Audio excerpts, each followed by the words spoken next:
Hello, hello, hello. I don't.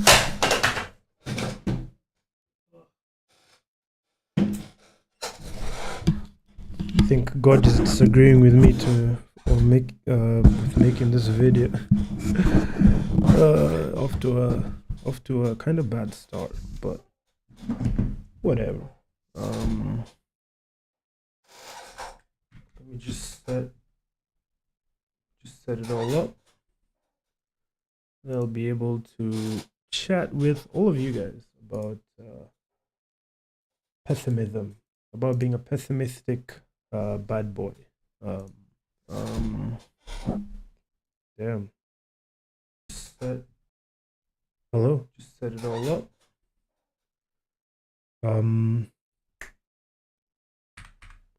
Is my audio messed up? Let me just check if my filters are working. Yeah, I think all my filters are working. Hello. Just set it all up.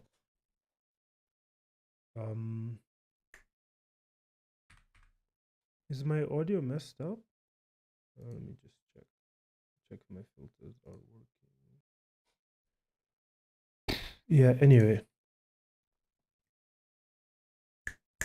Okay, I guess my filters are working.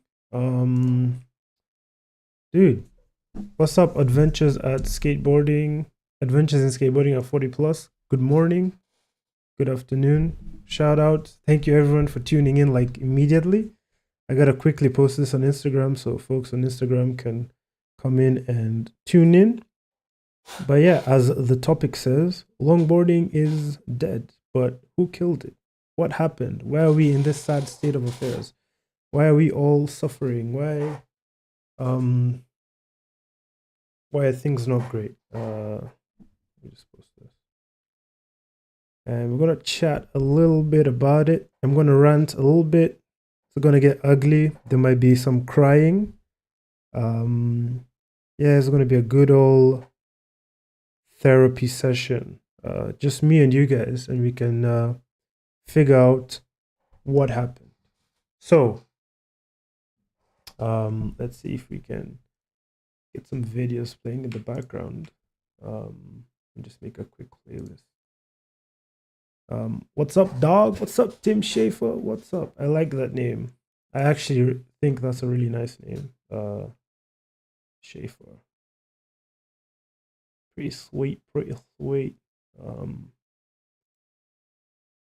Okay, we got some stuff for the background. Mute that stuff. And I guess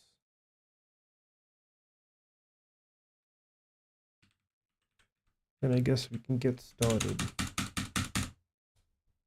I'll put this here. Boom. Or should I? No, I'll put that there. Reference it back and forth. Hello. So this is podcast number 19. Thank you, everyone. We've reached pretty far in the podcast series. 20 podcasts. That's a milestone. Johnny Lonergan says, still longboarding with spinal issues. It ain't dead till my hearings fall out. Till your bearings fall out. Yo, same, bro. I absolutely love longboarding, and I'm not gonna stop doing this ever. It's something that I love doing, and I'm gonna keep doing even if it destroys me and affects my life negatively. I think the positive effects are far greater than all the negative ones. But it is true, longboarding is dying, and one of the ways that we can see that it is dying is through this. Let's go to Google Trends. Yeah, let's see. Longboarding is dying. Interest has really dropped off the last sort of few years, and that's just how things are going right now. Let me complete this thought, then I'll get to the chat. So yeah, this is longboarding at its peak. Let me move myself here. Longboarding at its peak was in 2012. So many people skating. Apparently, events like Kozakov. If you guys know Kozakov, let me pull that up. Kozakov used to have hundreds of participants, and yeah, man, a lot of people would attend it. This is even in 2016, and there were hella people here, loads of people doing downhill. But at this point, the sport was already dying off. And there are many theories as to why it was this popular at this time. One of them being that apparently longboard completes then were drop throughs. A lot of longboard completes then were drop throughs. So there weren't really mini cruisers around. So when somebody wanted to buy a cruising longboard, they'd buy a cruiser like this. And the great thing about it at the time, it also doubled and still does as a great board for doing downhill. So it was easy for a cruiser guy to go from cruising into then doing downhill. Apparently, that's the going theory of why it was pretty popular. And then as there became a split, people doing downhill started like really like decreasing. And yeah, the reason that I'm making this video is people aren't really signing up for Tepe. People didn't sign up for Maryhill. So Maryhill got cancelled, I hear, unfortunately. And also a lot of companies aren't making all that much money. Not that they were like making hella money before, but yeah, it's just a terrible situation. But yeah, interest has dropped off significantly. Things were really popping in the 2012s.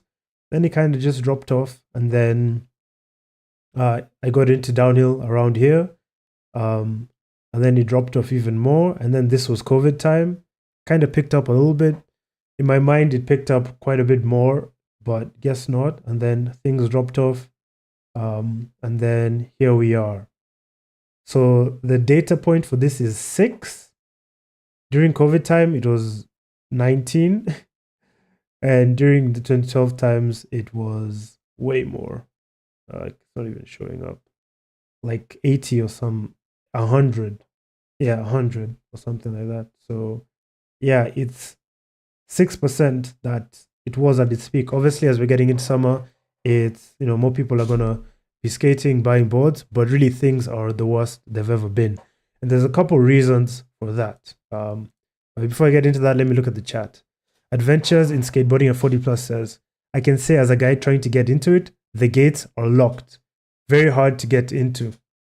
Outside of being a 48-year-old alone in a hill, trying to figure it out on my own.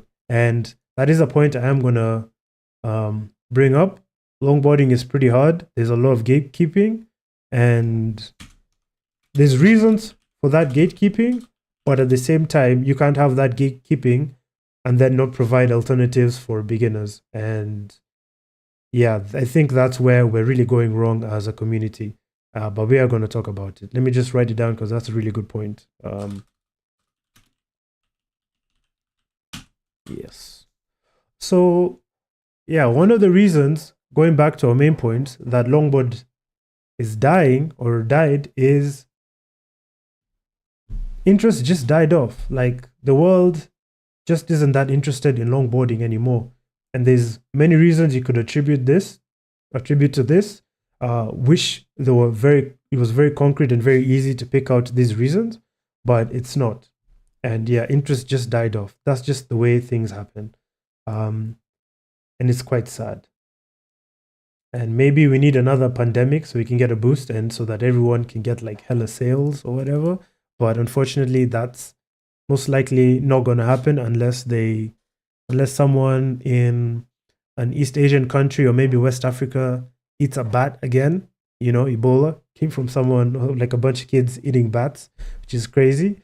Or I think, I don't know whatever happened and how COVID happened, but it's, yes, maybe another pandemic, but God forbid, because that stuff was awful. And yeah, truthfully also, life has gotten quite expensive for a lot of people. We're in a recession.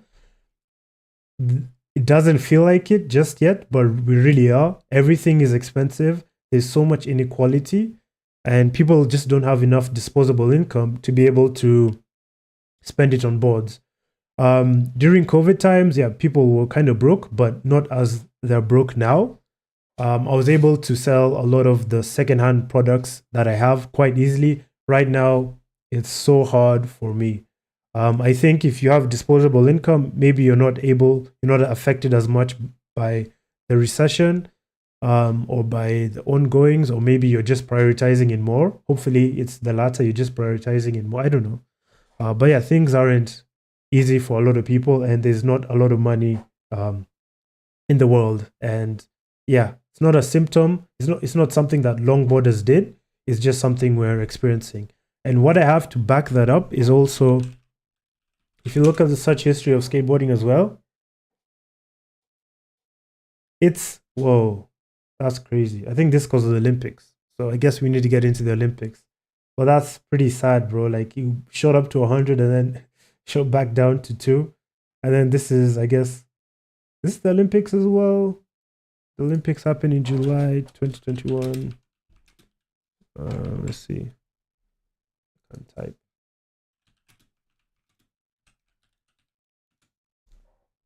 Yes. So yeah, that's because of the Olympics. Maybe if you get into like really like hardcore stuff, that a lot of people watch, would get popular again. But yeah, skateboarding is in the pits.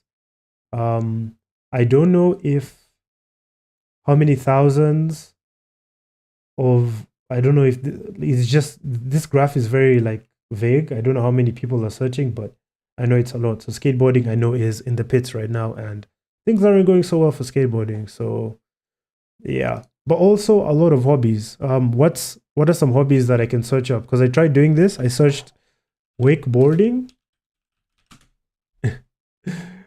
It's also pretty low, and then I also searched surfing.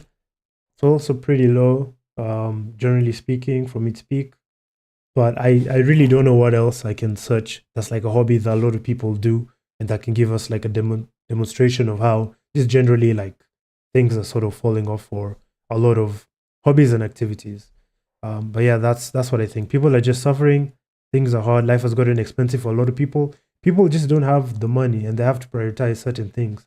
And the way that can be fixed isn't, I don't think, with anything we as longboarders and community leaders can necessarily do.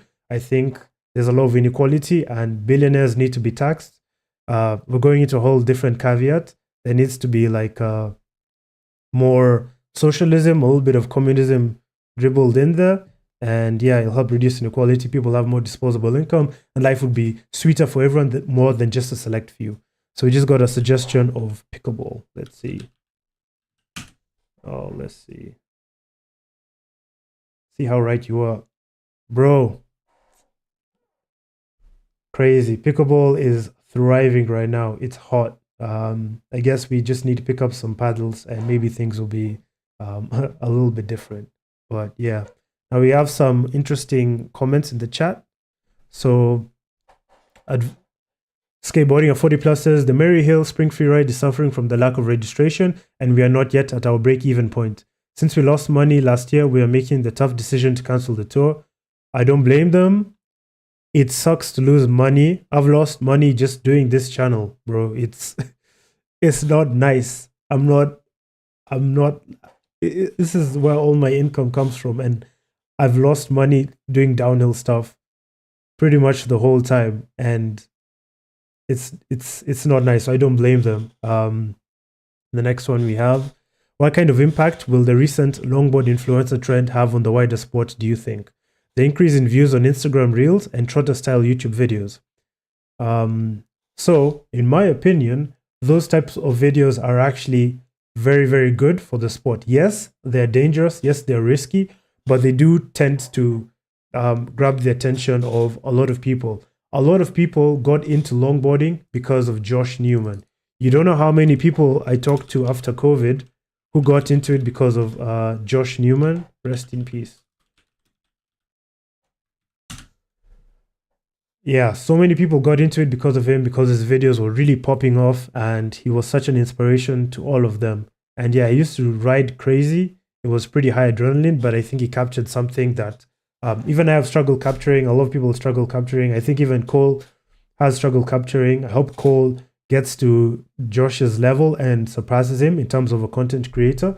But yeah, Josh was just something else, and his videos inspired a lot of people to get into skating. So I understand why people say like they make it seem like Osaka-san is saying, they make it seem more difficult and dangerous than it actually is. Um, but we need those people, and we also need like beginner friendly content as well. There can be both. Both things can exist, but maybe in future content creators like this can sort of balance both those worlds. Sindra says, will that slide over interest for the sport in general, or does that look too extreme and scare people away who are maybe already on the fence? I think it definitely scares people away, which is why I'm also saying you need like that sort of balanced influence. But for sure, they just need to keep doing what they're doing, in my opinion. David said, I had a theory that recessions drove some of the original longboarding craze once the main impacts were over in 08. Apparently, the income went back up towards 2014. Well, shout out Trump, shout out Elon Musk, if and whoever else is messing things up around the world right now, because what happens in the US affects the whole world. I guess in a couple of years we can thank you for a longboard craze if David is right. Johnny says, downhill is a very, very skill-heavy sport to counterbalance large testes, not for the faint-hearted. True, I will agree, but there's a lot we can do to also make it safer and more accessible. I think freeride is not even close to as hard as it looks, especially if you used to street skate. Dave, and then Sindra replying to David, David makes sense that when people are struggling economically, people prioritize work, and it's not until people have money to spare that they go to new hobbies and new expenses. That makes sense. David says longboarding is a very cheap sport, especially compared to things like snowboarding.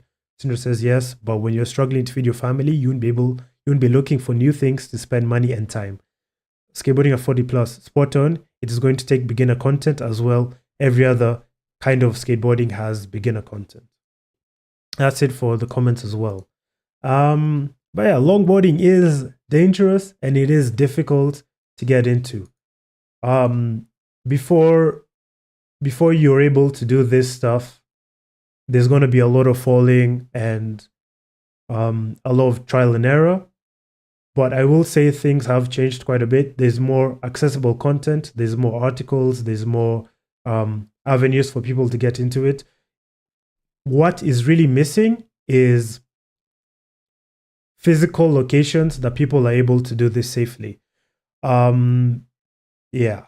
So yeah, there's not a lot of good places for someone, a beginner, to go and do this and, have that sort of progression. And that leads me to another point.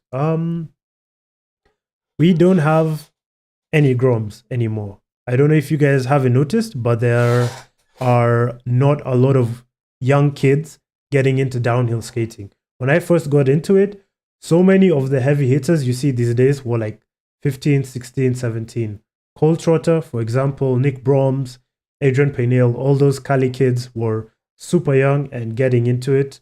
Who else is there from Europe? From Europe, I think Andreas just started skating the other day. Not the other day, a couple years ago. There were a lot of groms, and Gregor Schwab. Let me show you the first video I ever saw of Gregor Schwab. Gregor Schwab. Longboard. I don't know if that's how you spell his name.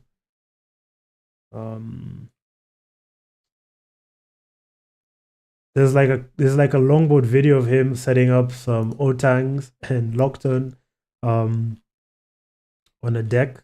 Dude, if I can find that video, it would be so good. Let me see. Longboard Switzerland. Let's see, fingers crossed, so we don't have to stay here searching for too long. Yeah, here we go. Flip side longboarding. This was definitely a flip side long. Yeah, you see, this is Gregor Schwab, bro. 7 years ago, this kid was shredding. And this I thought was the sickest video. When I was watching this, I was like, yo, he's so good. I wish I could skate like him. Yeah. Yeah, and he was like shredding. But yeah, we don't really see kids getting into longboarding anymore. And I don't know what the reason is. I don't know what is happening that's different. But once this crop of people quit skating or get too old to skate, that could be it for downhill skating. And it's a real worry for me that we're not getting kids into it. I don't know if we need white vans and candy. That was a horrible joke. But yeah, we need to be able to create accessible environments where kids can come and learn how to downhill skate easily. So it is yeah, it's a worry. It's a worry for me. The next thing that I think, yeah, so we're not creating accessible environments for beginners to get into skating. Earlier, Skateboarding at 40 Plus said that there's a lot of gatekeeping. Now, I will defend the gatekeeping, right? Before you're able to access some of these harder to skate roads, okay, how do I put this? Like, there's a lot of gatekeeping in the sense that if you're a beginner and you come to me like, hey man, I really want to skate, can I come join you? If I'm like a downhill skater like in Asheville or somewhere, most likely I'm going to ignore you. And I'm going to ignore you until I know that you're good enough to skate these bigger roads. And the reason that's a thing that happens is a lot of those roads are super dangerous. And unfortunately, not a lot of people, especially when starting out, recognize how dangerous these roads are and what the consequences of skating them could be. So they could get hurt. And if I'm just there trying to have a good time, and not sort of babysit someone, I can sort of understand why, they may not go out of the way to include you.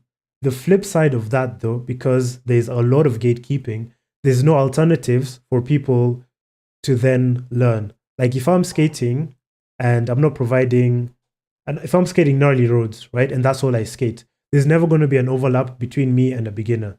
And that's what needs to happen. There has to be an environment where I'm having a good time and a beginner is able to join me and have a good time as well, and is able to skate and improve their technique. Places this can happen is, for example, Maryhill. Maryhill is such a nice spot because, damn, bro, Maryhill, Kenya. No, bro. I'm trying to see Maryhill, USA. So there needs to be an overlap between like, at least with the gatekeeping, an alternative for beginners, so they're able to like learn what it is that they need to learn, and get included into the community. So there has to be that overlap. The gatekeeping makes sense, but at the same time, you can't gatekeep and not have an alternative for people starting out. Otherwise, you're choking the people getting into the sport.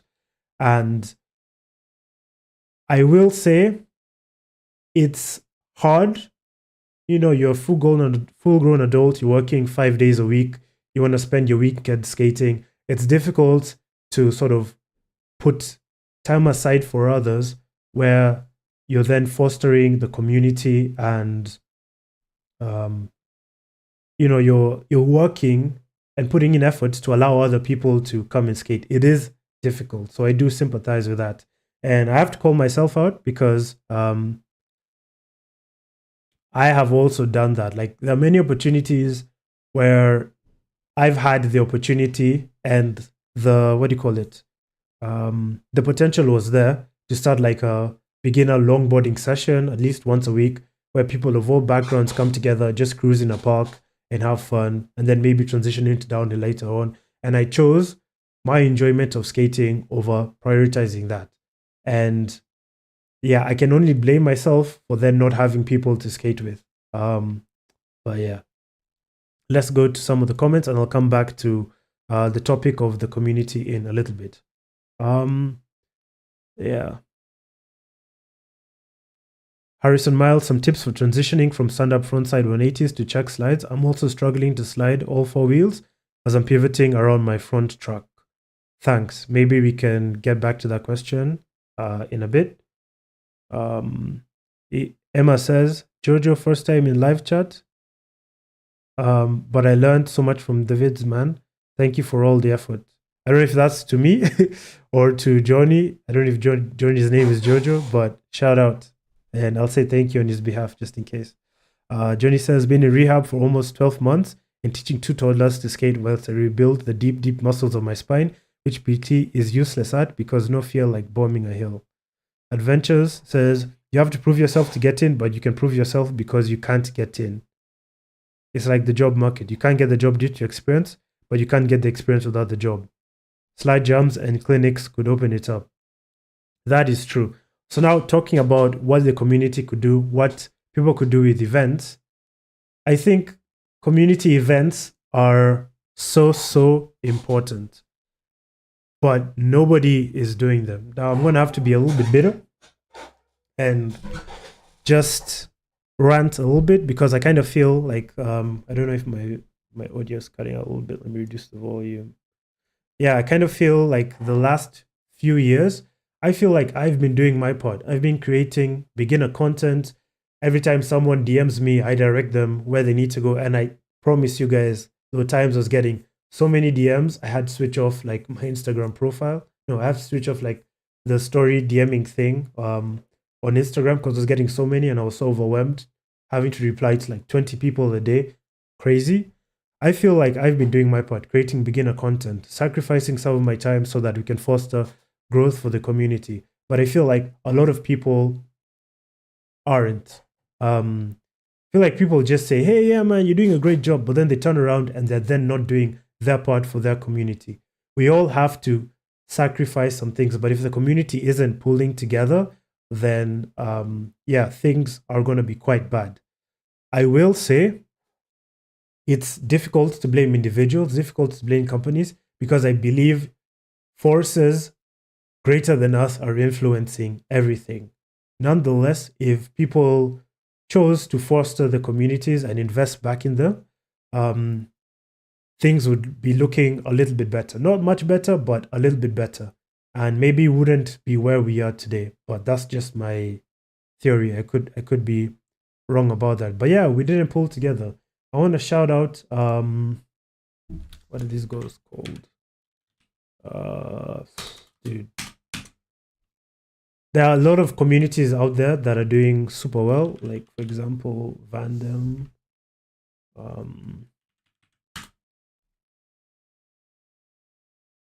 Let's see. Comet. I just want to quickly shout them out because they're doing such an amazing job. Not Vandom, but I think Soulful Skateco. Now I don't know if these guys are making money from doing lessons or that type of thing, but their community, it looks pretty healthy. It looks like they're doing pretty well. And the way they're doing this is by offering a lot of sessions to beginners. Now, I will say the skill level is, what will I say? The skill level is pretty low. So what the pro in their community is doing is probably not too far off from what the beginner is doing. So there's a lot of overlap. So they do have that advantage. Of course, the better they get, there'll be more separation, which is unfortunate, but that's just how things work. So there's that, but they are fostering the community. And I think it's so good to see this community grow. And I'm insanely jealous and I wish I had this, but they're constantly fostering and building their own community. That's something cool to see. Comet, there's a homie that Comet or San Francisco. San Francisco is doing really well with their community. They're always doing like community events. They're always getting out there together and there's always something happening. And I'm insanely jealous of the community. Yeah, I don't have too much else to say, but they're doing it well. And there's a homie. I hate how my brain works because I honestly can't find him now. Let's see. Mike Adams, Bear, Longboarder, right? Base sessions. Here we go. Yeah, they constantly have events and stuff like that. And I think it's one of the best communities in America right now. And I wish I could have this. And I wish I could have other people who are excited to, do community events for the community. But that's just not the case. Let's see. Arts by Musembi. This man is always bitter, but in a good way. Yeah, and then we have people like Arts by Musembi who get free decks, get free equipment, and then just don't show up to sessions, which is extremely sort of disappointing because it takes two to tango, Anyway, whatever. Yeah, and then Art by Musembi says, I remember some time back we had an event with street skaters and longboarders in our city. It was so fun and it made me appreciate skating as a whole. speaking of that event, let me quickly go to downhill 254 so you guys can see this event, and I can rant a little bit more and I can be a bit more sour. Where is it? Yeah, downhill mid street event. Now, this is an event that I put on with the help of a handful of skaters. I put up all the prizes. I put up like some of the wheels I'd received, some of the decks I'd received. Like I put up a lot. I put my own money into it. I only lost like maybe 3,000 shillings, which is like $20 to $30.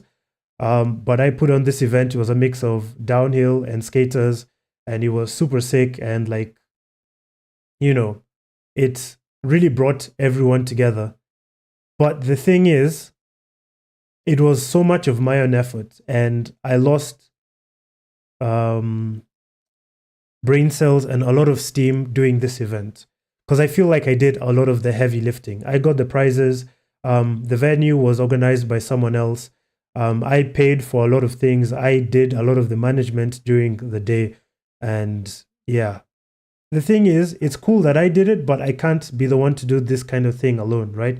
Others need to do their part. And in some communities, you may be lucky to be large enough that there are a handful of people doing it. But if it's just you and some others, one or two of you are going to have to go out of your way to do it. Yeah. There's me on call. I don't know what I was doing, bro. But yeah, I was stressed. Then there was best trick for skaters. And then I was so chubby. Anyway, let's look at some of the other chats. Johnny says, when I skate in my village, I see children pointing and getting excited about the skateboards. This is important because I know it's not just a teenager sport. All folks began too. Adventure says, Owen did point out to me that it may be harder for me being in North Carolina, where everyone is good. It is harder to get in. Emma says, we just reunite the old friend group around a small skate event in our city, which is awesome. But as far as I can see, we don't have a community around longboards, mostly skaters.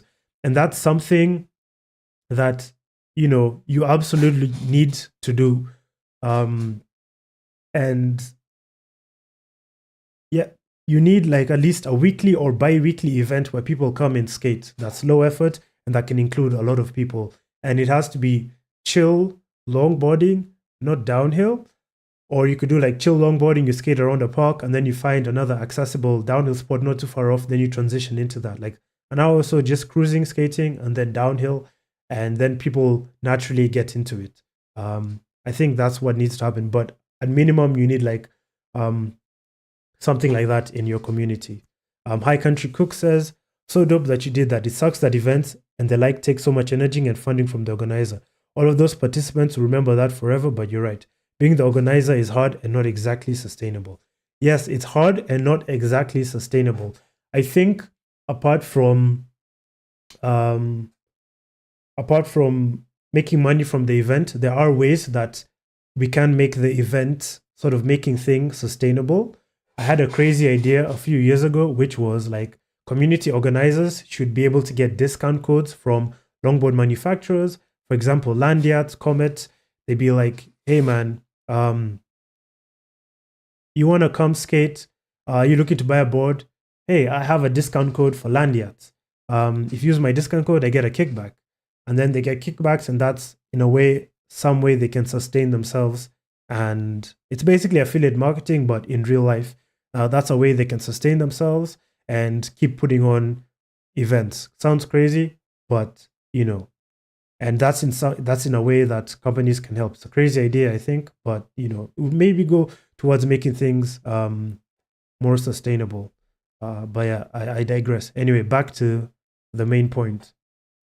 So yeah, there's a lot of gatekeeping, and people don't necessarily pull together, and that's something I've struggled with a lot in my community, because for the longest time with downhill, organizing to get people out, it's been me. I tell people, hey, let's meet up, let's go skate, blah blah blah. Oh, you don't have these wheels? Oh, let me hook you up with this. I've been the one facilitating a lot of the product. In regards to downhill skating, apart from helmets, pretty much all products have come through me. And I'm saying that in Kenya at least, pretty much all products have come through me. And I just have sort of been shouldering that burden the whole time myself. I've taken a step back the last couple months, but all I've seen is just the community going down and down because of that. We don't really have any new skaters. We don't really have a weekly session anymore. And that's just the result of what happens when you put it all on one person. So that kind of sucks. And yeah, man, I think companies have generally been working quite hard, generally speaking, and doing their part. But I feel like if we need and want things to change, we have to move together as a unit. We have to move forward together as a unit. We need to move forward as longboarders. We need to move forward as event organizers. We need to move forward as companies, and we need to move forward as brands and organizing things together. But everyone is kind of looking out for themselves and is selfish, which, to be fair, life is hard. I don't blame you. But if we want this thing to be sustainable, we need to sort of be doing it as a group. At least that's how I see it. But it's a pipe dream. Yeah. So the next thing I was going to say is, what are people not doing? Obviously, we've talked a little bit about it, but there's also something else that is that I haven't touched on. And for example, we don't have enough government support. I'm blaming society, I'm blaming us as individuals, I'm blaming companies, but the truth is we also don't have enough government support. If we just look at skateboarding, these guys have skate parks, they have environments where they're able to do all this stuff sort of sustainably and not be bothered by police or whatever. Yeah, you can go to like other skateports and stuff, but by and large, they tend to have places for themselves to skate and enjoy that. If they don't, people in the community tend to pull together and tend to sort of build these places, just like they have in Kenya. We have this skate park called Shangilia Skate Park, which is pretty good. Which is pretty cool. It was built by Skate Aid a couple of years ago and has just been updated, and people gather there like every day or every other day, and it's really pretty sick, honestly. And if they don't have a place to skate, there are organizations around the world that help you build one. For example, Skate Aid. Let me see if we can pull it up. I don't know what Skate Aid does exactly, but I got a bunch of stickers from them. I even played a gig that they sponsored one time. But yeah, like the organizations, NGOs that do this. So it sucks. If you want to surf, the ocean, and you live by the ocean is right there, bro. You have all the infrastructure you need. The ocean is right there. So it's not apples and oranges. So it is a bit unfortunate. But skaters do benefit because so many people before them have done it. Like if you don't have a skate park, maybe you're able to proposition your government and they'll set aside land for it to be built, and then they bring in people, they bring in advisors. Just the other month, there was something in like the Skateboarding Society of Kenya WhatsApp group where like some people wanted to build a skate park not too far from where I am, and they're looking for skaters to chip in. And honestly, we just don't have that as longboarders, which sucks. Which is very unfortunate. That being said, there are places around the world where this is changing. Slipper, shout out Slipper. I saw a comment about the surf skate community, but Slipper has said it could be interesting to speak with Brazilian longboarders about this. The National Skate Federation includes all disciplines with equal voting rights on decisions: street, slide, downhill, slalom. Brazil is an interesting country to bring up. Brazil actually cares about the downhill skaters, and if I'm not wrong, there's like a road that they shut down, and let me see if we can. Very longboarding. Yeah, let's see if we'll get this. No, this is Hopkins Skate. Let's see.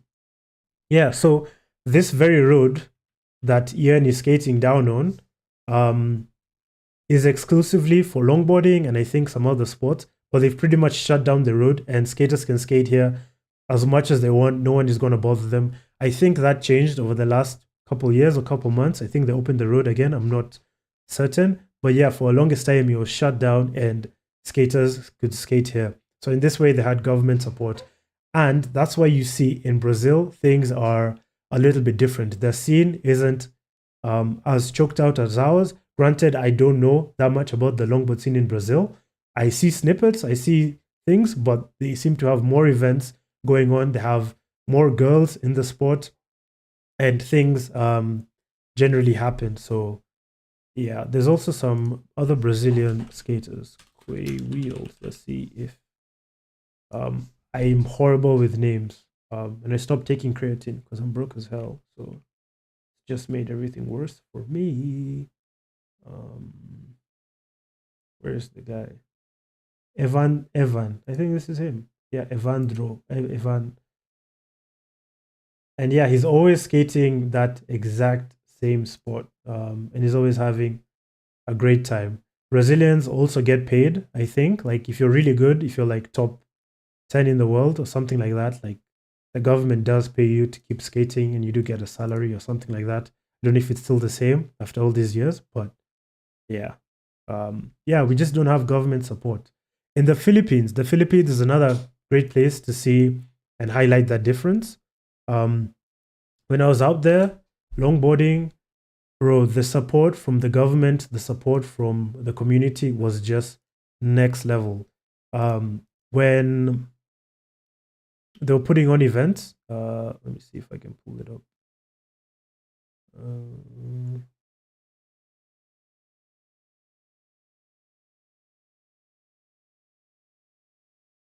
it's a beautiful place.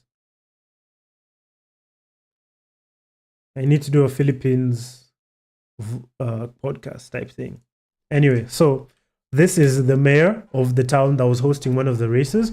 This town was called La Arena. I think it's the mayor of La Arena. And literally, they built that road for the event that I went to. They built that road for the event we went to, and it was part of this greater festival. Um, I don't know, I don't remember the name, but there's all sorts of stuff going on. But longboarding was one of the main events. And yeah, they went out of the way. They put up like so much money, like $1,000 as the cash prize, which Harry Clark won. What else did they do? They really went out of the way to make it happen. And it's like this for a lot of things in the Philippines. They really care about sports and they really want to invest in the athletes. One of the most famous Filipino longboarders, shout out Rydell, her dad became mayor, and they were even talking about sort of like, I don't know if I should talk about this, but they're even talking about like what they have in Brazil, shutting down an exclusive road for longboarding and just fostering sports. But they really do care about sports, and you can see it. The Filipino community, even though they may not necessarily have access to all the latest gear, all the latest, highest quality equipment, whatever, is huge. It's absolutely massive. And I think their society, the way they view things, and the support from the government with sports influences that and has brought things to where it is to this day with longboarding. And I think it's really, really cool. Let's see what the comments are saying. Ratberg is saying, my scene is really lucky to have downhill bike paths we can safely have events and sessions on. Applicable infrastructure is so important for downhill. Slipper continues to say, and they're connected with the government in some ways. I don't know much about it. It's just what I've heard. They're currently doing weekly sessions on a public road for slalom. One sec, I can go find it. But yeah, just having that government support makes such a difference. If you can have a safe place to do your downhill skating, it really makes a difference. If you're not being harassed by cops, if people don't look at you guys and think you're bums, it makes such a difference. Another community I want to shout out is Ohio. Ohio downhill skate. I'm sure there are others, but there's like nothing that is coming to mind right now. They have this road that they're always skating. Maybe just let me bully Owen Campbell. Yeah, they have this road that they're always skating on. Where is it? Dude, Owen, come on, man. You're letting me down. Yeah, this road, right?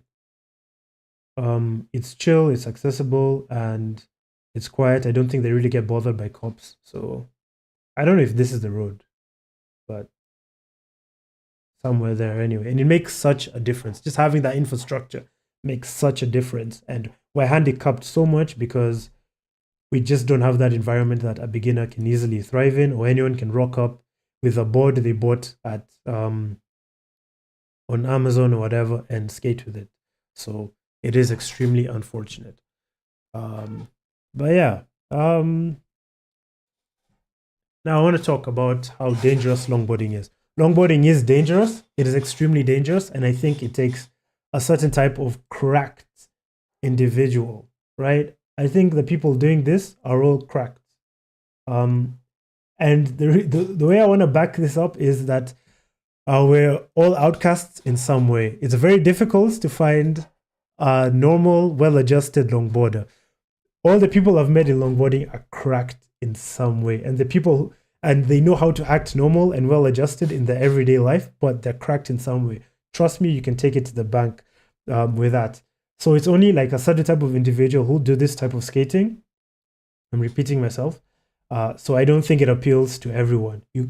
The trick is to trick them with like normal longboard riding and then try to get them to do this, but like pad them up. But yeah, downhill is dangerous. Before you get here, it's gonna take such a long time. You're gonna be stuck in that sort of limbo of doing Colemans and doing everything for so long. It is pretty difficult, and it does put off a lot of people and the injuries you get as well.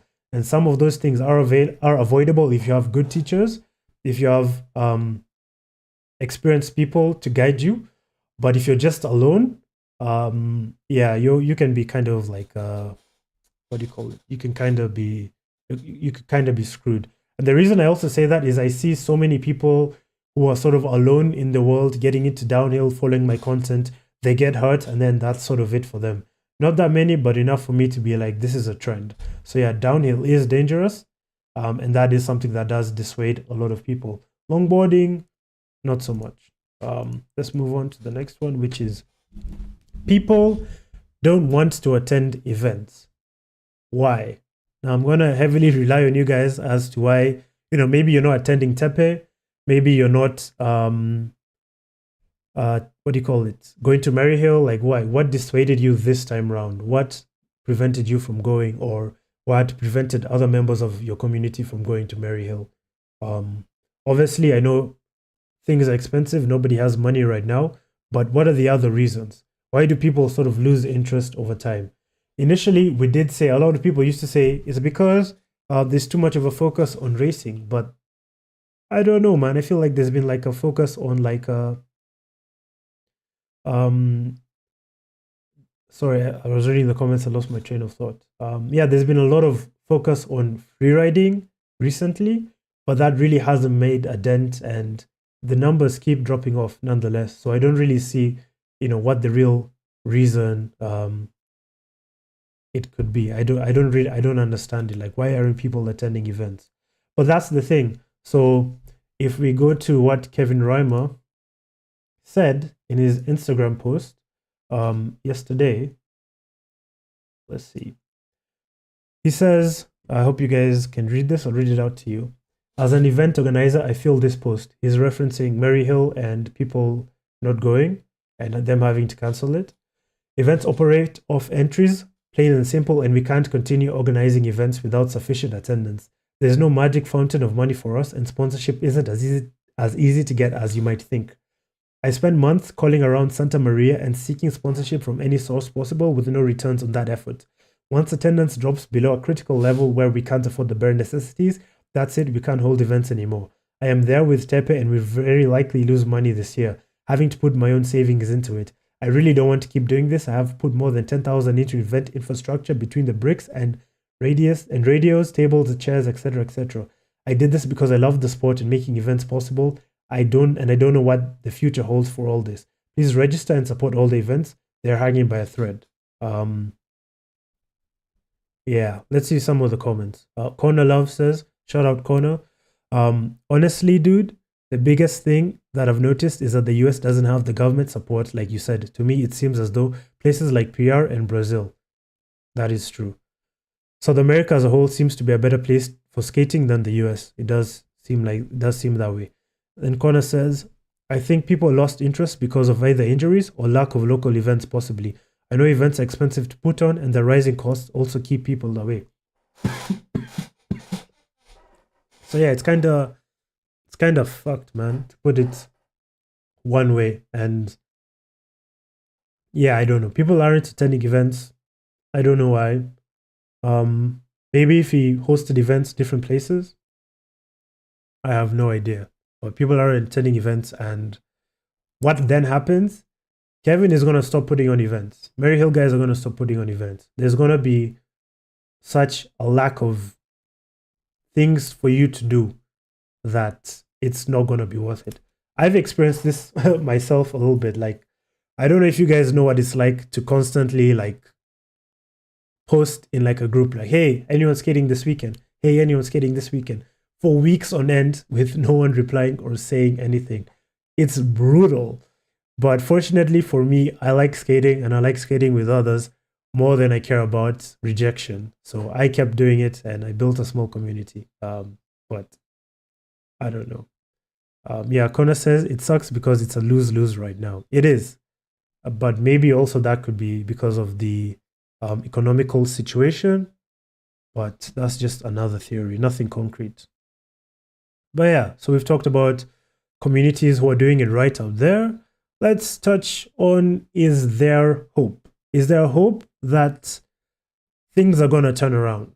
So I want to preface this with saying that I've guessed a lot of things in life and I've been wrong, and I will probably be wrong about what I'm about to say, and hopefully I am, for the sake of everybody involved and for myself as well.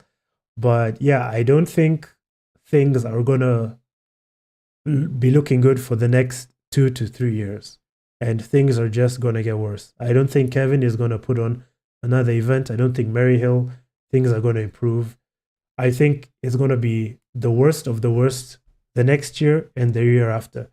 The only events that we're gonna be getting are the World Skate events and the WDSC, World Downhill Skateboarding Championship. That being said, because of those events, we are still going to be seeing skating at a high level. We are still going to see the Diegos and Harry Clarks pushing it. We are still going to be seeing people going to WDSC. And maybe, just maybe, because of those events, things are going to sort of maybe continue a little bit for downhill. The people at the top, the best racers, maybe be able to be making a little bit of money and maybe be able to getting a return on investment for all the years and all the money they've put into the sport. But for us at the bottom, for the regular person, things are going to be quite dry. And yeah, I don't think there's going to be much of a trickle down effect. Hopefully there is, because as you guys know, I did interview Salim Kemali a while ago, and what was the name of the company? Race Marketing Management, right? And he was talking about how they worked with wakeboarding and a lot of other sports. Now, wakeboarding is interesting because if we look at wakeboarding, yeah, it's pretty awful. Things are horrible. But apparently, the pros at the top are able to race and do things sustainably. I don't remember exactly what he says, but things changed for the wakeboarders, and the professionals are able to do it professionally, and they're able to be sustained by that. And that's promising, because if this whole WDSC thing is able to work out, then at least some people would be able to make it as professionals. Maybe there'll be more money, and maybe some of that will trickle down to other people. But do I think it might happen? It's a 50-50 for me, but I really hope it does turn around, and I hope things are a little bit different. And generally, I still think people are going to buy longboards. I think some of the people that are managing to make it work today, Pantheon, Landiat, who else? And the other small brands, I think they're still gonna be fine. They have, for example, Pantheon. Damn, it's a hello drop. Pantheon longboards. And as I transition into this topic, guys, please feel free to write more reasons why you think longboarding is dead, and I'll talk to them. I'll talk about them and discuss them with you and see what I think. And also the people listening can also sort of hear your perspective as well. Yeah, I think Pantheon is going to be fine. I think they have a pretty good business model if Trump doesn't mess up things with the tariffs. I think, yeah, things are just going to be bad. And I also think that mostly because of the circumstances of the world, the financial situation as well, things are just not going to be that great. But I feel like a great change is coming, which I really hope I'm right about. I think like the tables are turning on how things have been, all this influence companies have over politicians. I think what Trump is doing is absolutely messing up the states.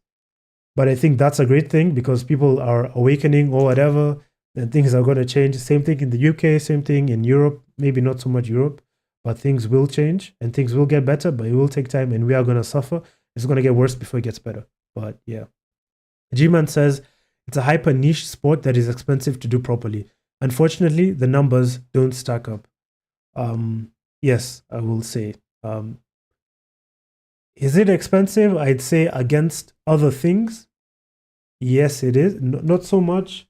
Like you hear people getting into downhill mountain biking all the time and dropping like $2,500 on like a mountain bike or something like that.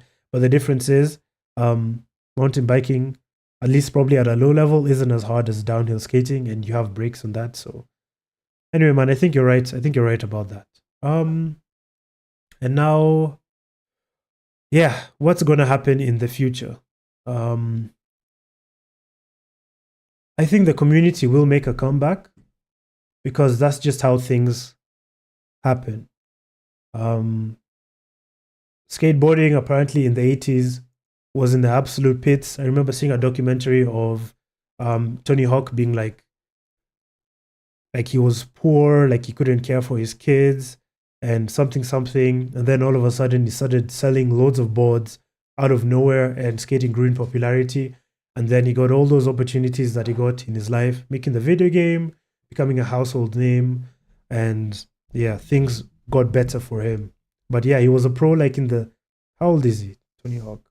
Like, if I'm not wrong, he was a pro in like the 80s or whatever, and then yeah, things were terrible then, and they got better in the 90s. I don't know what changed. But yeah, things got a lot better. So maybe it will happen. In fact, I'm fairly confident in a couple of years, things will come around and more people will get into it. It's just going to suck for us who love it right now and can't benefit from that in the immediate future. Yeah. What else? What else was I saying? Yeah, maybe somewhere in the future it'll become more sustainable. And I think fighting it right now is just hurting ourselves and hitting our heads against the wall. And yeah, one of my favorite video games, Dark Souls 1, Dark Souls 2, Dark Souls 3 ends. The canon ending is just letting things die. And when you let things die, life sort of moves on and things get better. So I'm saying this horribly, guys. I'm so sorry. I wish I was more poetic. But yeah, by letting things die and letting nature take its way, sometimes something better takes its place. And I think that's just what we need to do as longboarders. I think you should keep doing what it is you like doing. I think you should keep doing what it is that you love. If you love hosting events, if you love inviting people to skate, you should absolutely keep doing that. You should keep skating. You should keep making products. But if you're doing it to sort of build it up, I think you should just let things happen. And hopefully in future, something better will take its place. And I have faith that something better will take its place because that's just how things go, man. Maybe kids will see where we went wrong. Gen Z, Gen Alpha will see where we went wrong and decidedly go about it differently. But yeah, I personally think it's dead. And yeah, that's it. That's the video. That's the video, man. That's all I have to say for now, man. Things are horrible, but yeah, it's okay. It's fine. Yeah, if you guys have anything else you want to say, anything else you think I missed out on, please write them in the comments. But yeah, if you want to grow longboarding in your small community at least, you can do so by hosting weekly events. If you then want to transition into downhill, find a safe place to do it. You might be lucky to have a closed road nearby at a park or something like that, or some bike paths that are safe to skate on.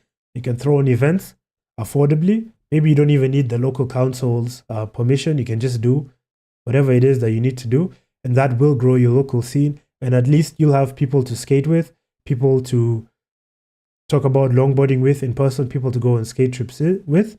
It is a labor of love. Hopefully you will find other people who are interested in building the community with you. But for the most part, it might just be you, which sucks. But if you're watching this, 110% pull together with the community leaders, help out in a way you can, help them how you can, in ways you can, maybe organize the event once in a while or help out with a type of labor during the event. I don't know. And hopefully that way you'll be able to build a sustainable community in your event. Hopefully kids will get into it and it will be self-sustaining. So yeah, that's all for the video. Thanks for watching, guys. I know it was pessimistic, but remember to like, comment, and say some other shit. Maybe I will do another vlog immediately after this. No, I won't. I'm gonna work out first. Then we'll see. But yeah, thanks for watching. Yeah, I think in about 2-3 hours I am gonna do another podcast, but I'm gonna be talking about the Philippines, giving you guys access to raw uncut footage, and that should be a lot of fun, at least for me, and I can reminisce. I think they're having some events on this island right now, and I was just so jealous. I just wish I was out there in the sunlight, in the humidity, skating concrete roads, drinking mango juice every day, and wearing my Hawaiian shirt and just sweating, absolutely sweating, getting the cheapest possible food, and riding a scooter and just shaking my head every time a Filipino kid breaks lane. I would absolutely love it. Anyway, we will bring it back to look at your graph. It's going up. Bro, it's only going up because it's summer. Wait, 22 Corgi says, thanks, Abuga. This was a much needed discussion on the current state of longboarding. Yes. Okay, Tim, it's only going up because it's summer soon. So, wait, let's hope this loads. It's too much time. Let me see. Past 12 months. I think that's good enough. So this is April. Okay, so this is winter. October to February is winter. Horrible, horrible, horrible. Around November and December, it tends to pick up because people are shopping for Christmas, which is cool. But then January, December, okay, hopefully it picks up. Hopefully I'm wrong. But yeah, we call it a day there. Shout out everybody. Shout out Sam. Shout out Board Boar. Tim, I hope you're right because we'll all benefit. But yeah, catch you guys later today after the workout and after some shitty fast food.